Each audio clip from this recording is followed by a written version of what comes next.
दुनिया में हा लोगों को हा धोखा कभी हो जाता है आंखों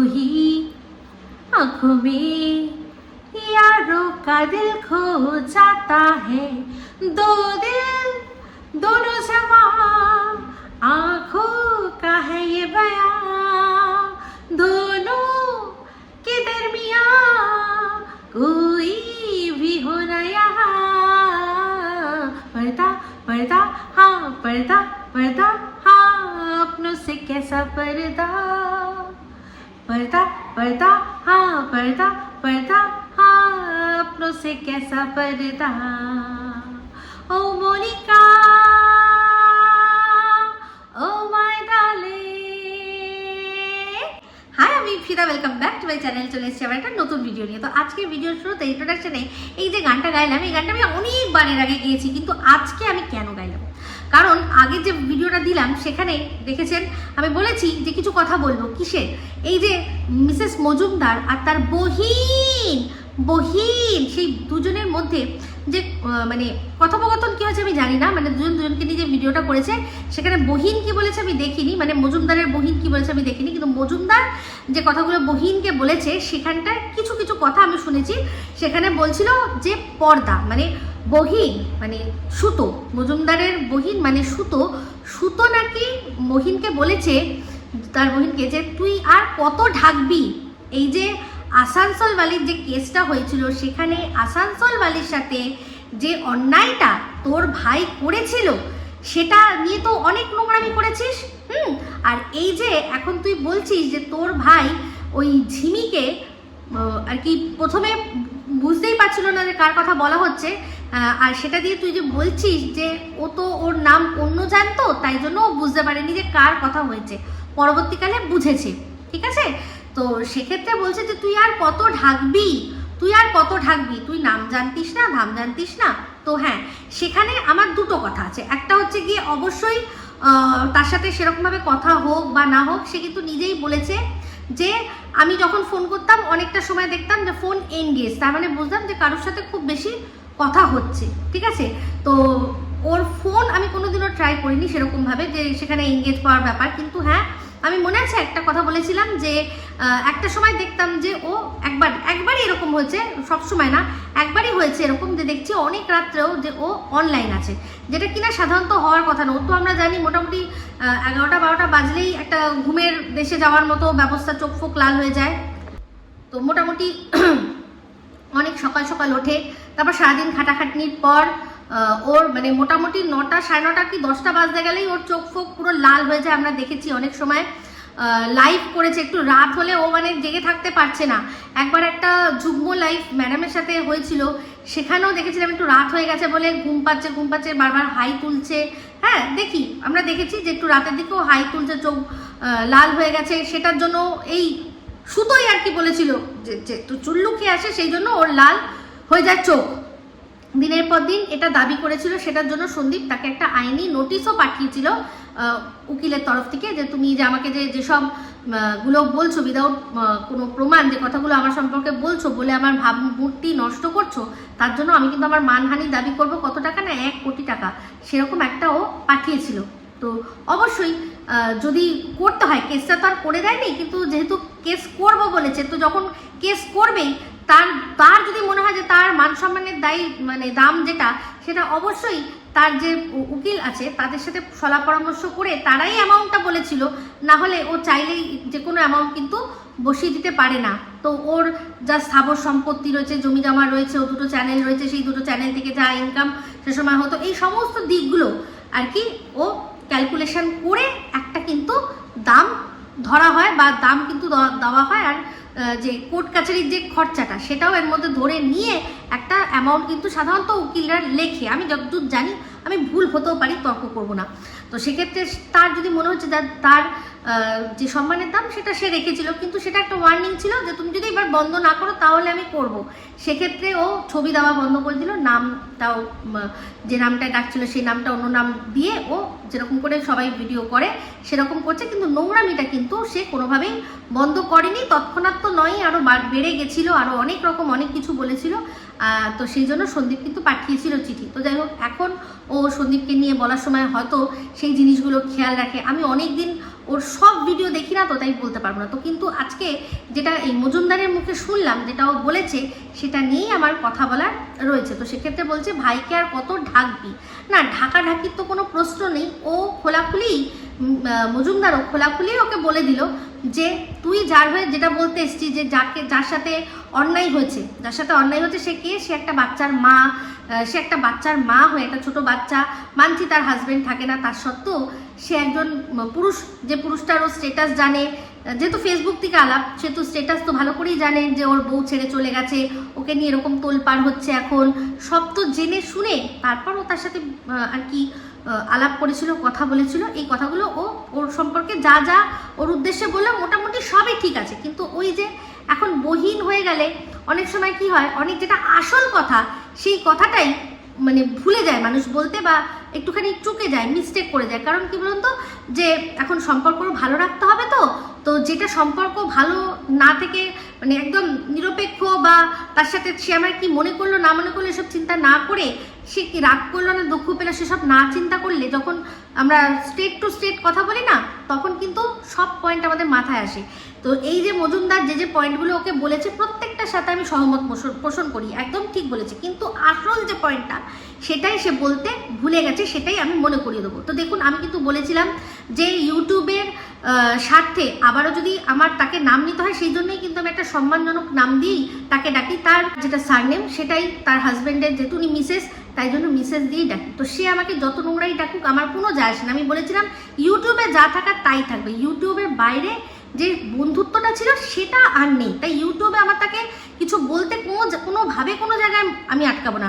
যখন আবার মনে হবে কড়া করে বলার, আমি বলবো। কিন্তু এখন আমার মনে হয় যে সে যে কথাগুলো সুস্থকে মনে করিয়ে দিল ওই আসানসোল ভ্যালির জন্য, সব কটা পয়েন্ট ঠিক আছে, কিন্তু প্রধান যে পয়েন্টটা মিস করেছে সেটা হচ্ছে গিয়ে এই যে মেয়েটি আসানসোল ভ্যালি, সে সন্দীপের সাথে যখন আলাপ করেছিল, ও কিন্তু সন্দীপকে চিট করেছিল। ও কি বলেছিল ও বিবাহিত? ও কি বলেছিল ওর একটা বাচ্চা আছে? ও যদি বলতো, তাহলে এই যে সন্দীপ যতটা এগিয়েছে, সন্দীপ হয়তো ততটা এগোতোই না, এইখানেই সরাসরি খারিজ হয়ে যেত ব্যাপারটা। এত ওর সাথে অন্যায় ন্যায়ের প্রশ্ন আসতোই না। তার সাথে মানে গাড়ির মধ্যে ঢুকে কি বললো, দাঁত লাগালাগি না কি হয়েছে, সেগুলো আমি ডিটেল অত জানতে চাই না এখন আর। তো যেগুলো যা বলেছে ওরা আবার বললো, সে সময় তো আর কি এই ঘোড়া অনেক কিছু বলেছিল, যে ইন্টু কুলুকুলু করেছে, কি প্যান্টের চেন খুলতে পারেনি, সেই জন্য বাদবাকি হয়নি, বাদবাকি অনেক কিছুই চলে, এইসব কথাগুলো তো বলেছিল।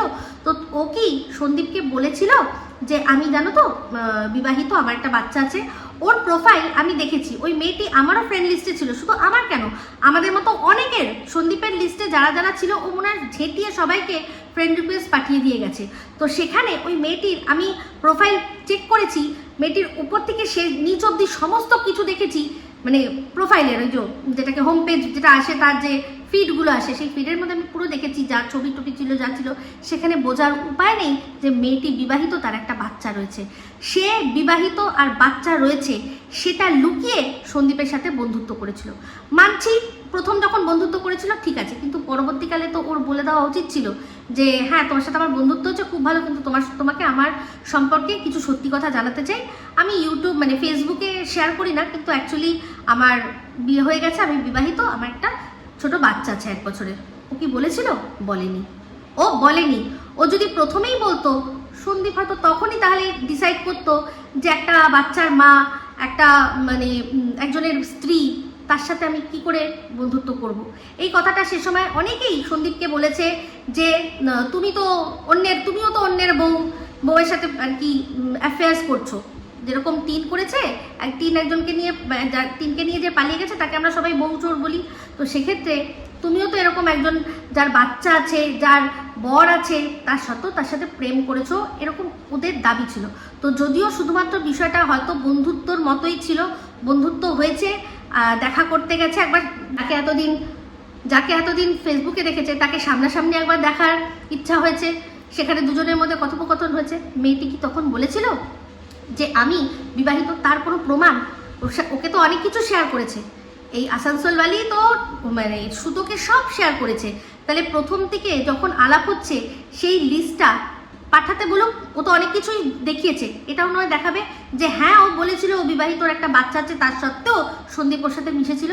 মেয়েটি সন্দীপের সাথে চিট করেছে, নিজের আইডেন্টিটি, নিজের সত্যি সেটাকে লুকিয়ে সন্দীপের সাথে বন্ধুত্ব করেছে, যেটা কিনা এই ঝিমিও কিন্তু করেছে। ঝিমিও সেম কাজ করেছে। আমার যতদূর মনে হয় যে ঝিমি কিন্তু ওর সাথে যখন আলাপ হয়েছে তখন ওকে বলেনি যে আমি বিবাহিত, আমার একটা বিয়ে হয়েছিল, আমার ডিভোর্স হয়েছে, আমার এত বড় একটা বাচ্চা রয়েছে, আমার একটা বয়ফ্রেন্ড ছিল, এইসব কিচ্ছু কিন্তু বলেনি।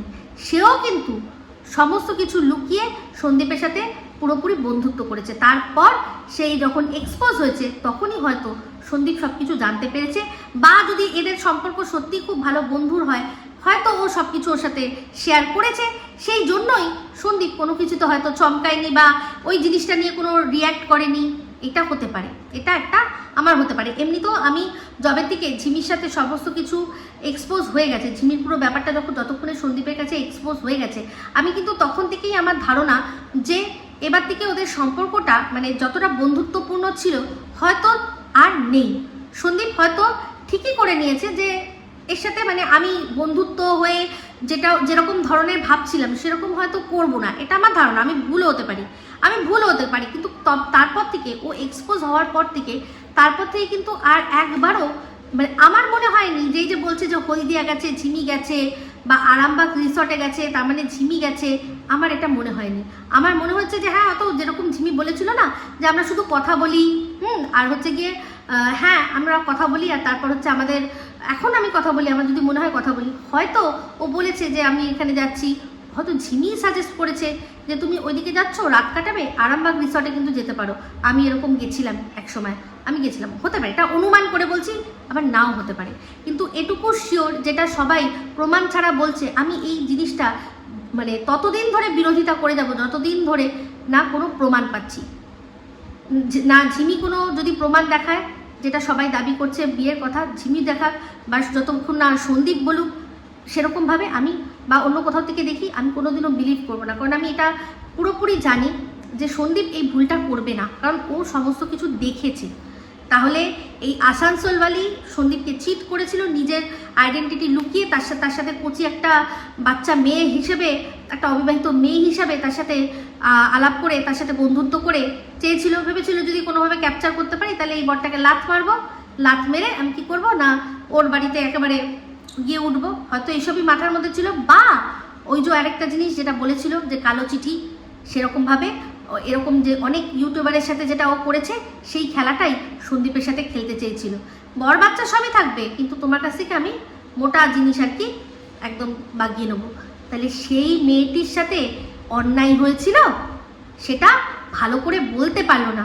মজুমদারের মুখের এত ধার, কিন্তু মজুমদারের মুখের ধার এখন কোথাও না কোথাও তার বহিনের কাছে গিয়ে একদম পুরো ওই যে বাটার মাখানোর যে ছুরি হয় না, বাটার মাখানোর ছুরি হয়ে গেছে। ও এখন বাটার মাখাতে মাখাতে এত ব্যস্ত ঘোড়াকে এত ঘোড়া আর বহিন বলে এত বাটার মাখাতে ব্যস্ত যে ওই ধার দিয়ে বলতেই পারলো না যে অ্যাকচুয়ালি তো অন্যায়টা, অ্যাকচুয়ালি যেটা করা সেটার অন্যায়, সেটা ওই মেয়েটি সন্দীপের সাথে তার আইডেন্টিটি লুকিয়ে বন্ধুত্ব করেছে। প্রথমেই যদি বলে দিত, তারপরেও যদি সন্দীপের সাথে মিলতো, তাহলে বলতাম যে হ্যাঁ যে ওর প্রতি অন্যায় হয়েছে। কিন্তু ও দেখাক যে কোথাও ওটা বলেছিল কিনা, ওর প্রোফাইল দেখলেই কেউ বুঝতে পারবে না যে ও বিবাহিত, আর এটা নিয়ে বড় কথা। তো যাই হোক, এবার চলে আসি এই প্রমাণ, যেহেতু আমি বললাম যে যদি প্রমাণ থাকে তাহলে যেন সুতো দেখায় যে ওই মেয়েটি আসানসোলওয়ালি সেই সুকন্যে, সে সন্দীপকে সমস্তটা বলেছিল আলাপ করার সময় যে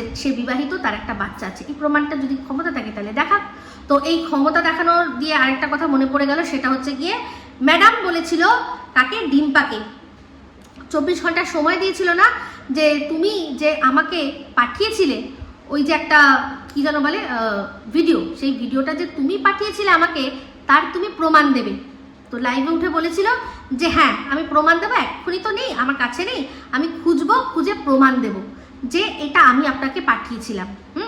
তখন যদি ও দেখায় এটা, তখন ম্যাডাম আর কি প্রমাণ দিয়ে দেবে যে বকের সাথে এই কি যেন বলে ডিম্পার যোগাযোগ রয়েছে। ঠিক আছে, তো ডিম্পা কিন্তু এখনও সেই প্রমাণটা ম্যাডামের হাতে তুলে দিল না। কিন্তু ডিম্পার সাথে যে বকের যোগাযোগ রয়েছে সেটা আমরা মোটামুটি এখন একটু আগের একটা কথা যদি চিন্তা করি, সেটা করলেই কিন্তু দেখবেন একটু একটু হলেও আমরা আইডিয়া পাবো যে ম্যাডাম যে কথাটা বলেছেন সেটা কিন্তু হয়তো ভুল নয়। প্রমাণ অবশ্যই আমরা চাইবো, দুজনের কাছেই প্রমাণ চাইবো, কিন্তু একটা কথা চিন্তা করে দেখুন যে এই যে যখন কিছুদিন আগে এই বক অসুস্থ হয়েছিল, বক অসুস্থ হয়ে নাকি আইসিইউতে ভর্তি, সেই খবরটা সবার আগে কে দিয়েছিল? আশা করি মনে আছে, এই খবরটা কিন্তু ডিম্পা দিয়েছিল।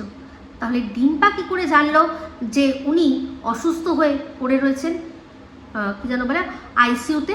কি করে ও জানতে পারলো? তাহলে নিশ্চয়ই যোগাযোগ যেটার কথা, নিশ্চয়ই সেটা রয়েছে। এবার আগে অনেক ছিল, এখন হয়তো কম রয়েছে, বা what ever maybe it is, আমি সেটা বলতে পারবো না। কিন্তু ওর চ্যানেল থেকেই কিন্তু এই খবরটা আমরা পেয়েছিলাম যে বক দাদা অসুস্থ হয়ে আইসিইউতে ভর্তি আছে। পরবর্তীকালে জানলাম যে সেরকম বিশেষ কিছু না, হালকা ওই কিছু সর্দি গর্মি টাইপের কিছু হয়ে গেছিল, কিন্তু সে সত্যিই হসপিটালে ভর্তি ছিল। এই কথাটাতেই তো পরিষ্কার হয়ে যাচ্ছে যে অবশ্যই ডিম্পার সাথে কোনো না কোনো রকমভাবে এই বকের যোগাযোগ রয়েছে, তাই না? তো দেখুন, যেটা মনে যখন পড়ে যাবে কোনো কথা, সে এই রকম ধরনের আমাকে একটা কমেন্ট একজন করেছে, সেখান থেকেই আমার এই কথাটা মনে পড়ে গেল যে হ্যাঁ সত্যিই তো, যখন অসুস্থ হয়েছিল তখন তো এই চ্যানেল থেকেই আমরা প্রথম শুনেছিলাম। তার মানে একেই যোগাযোগ করে বলেছে যে আমি অসুস্থ, বা এ হয়তো খোঁজখবর নেওয়ার জন্য ফোন করেছিল বা কিছু মেসেজ করেছিল, তখন হয়তো বলেছিল যে হ্যাঁ আমি অসুস্থ। আমরা একটা চ্যাট দেখেছিলাম, সেখানে আরও একজন যোগাযোগ করে বলেছিল যে আপনার শরীর কেমন, আপনার হ্যানা ত্যানা বলেছিল না, তো সেক্ষেত্রে বলেছিল যে হ্যাঁ ঠিকই শুনেছ, আমি হসপিটালে ভর্তি, কিন্তু আমার সর্দি গর্মি, সানস্ট্রোক হয়েছিল, হ্যাঁ মনে পড়েছে এবার। করে দেখুন, ডিসেম্বর না জানুয়ারি মাস, সেই ঠান্ডার মধ্যে ওনার নাকি সানস্ট্রোক হয়েছিল, বলেছিল, মনে আছে? তো এর থেকেই পরিষ্কার বোঝা যায়, যেহেতু খবরটা ডিম্পার চ্যানেল থেকেই প্রথম এসেছিল, এর থেকেই বোঝা যায় যে নিশ্চয়ই যোগাযোগ আছে, নাহলে ও খবরটা পেলো কোত্থেকে, তাই না? ডাইরেক্ট ওনার কাছ থেকেই হয়তো শুনেছে। এই হচ্ছে ব্যাপার। তো যাই হোক, এই দুটো ইম্পর্টেন্ট কথাই আপনাদের বলার ছিল, এইটাই বলছি, ছোট ভিডিও রাখলাম। তো এই ভিডিওটা এখানেই এন্ড করছি। যদি ভালো লাগে তাহলে অবশ্যই লাইক, শেয়ার, কমেন্ট করতে ভুলবেন না। যারা চ্যানেলটা সাবস্ক্রাইব করেননি তারা সাবস্ক্রাইব করে নেবেন। সবাই ভালো থাকবেন, সুস্থ থাকবেন। আবার আসছি খুব শীঘ্রই এক নতুন ভিডিও নিয়ে। টাটা।